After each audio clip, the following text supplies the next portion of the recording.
Merit growth চ্যানেলে আপনাদের সকলকে স্বাগত।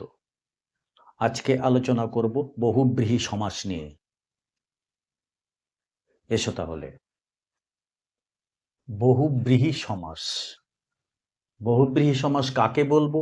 যে সমাসে পূর্বপদ বা পরপদের অর্থ প্রাধান্য না পেয়ে পূর্বপদের অর্থ এবং পরপদের অর্থ কোনোটাই প্রাধান্য পায়। প্রাধান্য পায় কি? তৃতীয় একটি অর্থ প্রাধান্য পায়। পূর্বপদ পরপদ দুটো পদের কোনোটাই প্রাধান্য না পেয়ে তৃতীয় অন্য একটি পদ প্রাধান্য পায়, সেই সমাসকে বহুব্রীহি সমাস বলে। যেমন ধরো, নীল অম্বর যার, নীলাম্বর। নীল অম্বর যার, তার নাম নীলাম্বর। এখানে কিন্তু পূর্বপদ, মধ্যপদ, পরপদ কোনোটারই প্রাধান্য নেই, একটি নতুন পদের সৃষ্টি হয়েছে। পীত অম্বর যার, পীতাম্বর। পঞ্চ আনন যার, পঞ্চানন।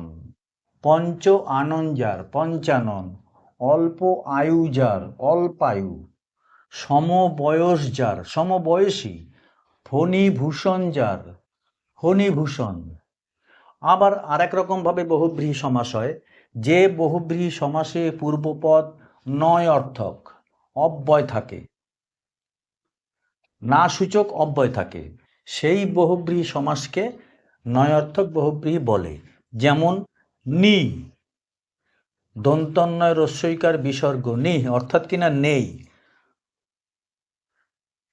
জন যেখানে, নির্জন অর্থাৎ কিনা যেখানে মানুষজন নেই।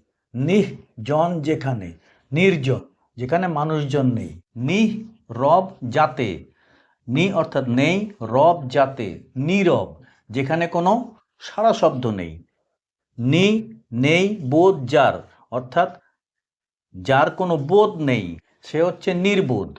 নি অর্থাৎ নেই, ভয় যার, যার কোনো ভয় নেই, নির্ভয়। অতএব বন্ধুরা, এই হলো বহুব্রীহি সমাসের ছোট্ট একটা চ্যাপ্টার। এই চ্যাপ্টার তোমাদের দেখিয়ে দিলাম। আমার চ্যানেলটিকে একটি লাইক ও সাবস্ক্রাইব করে আমার পাশে থাকবে।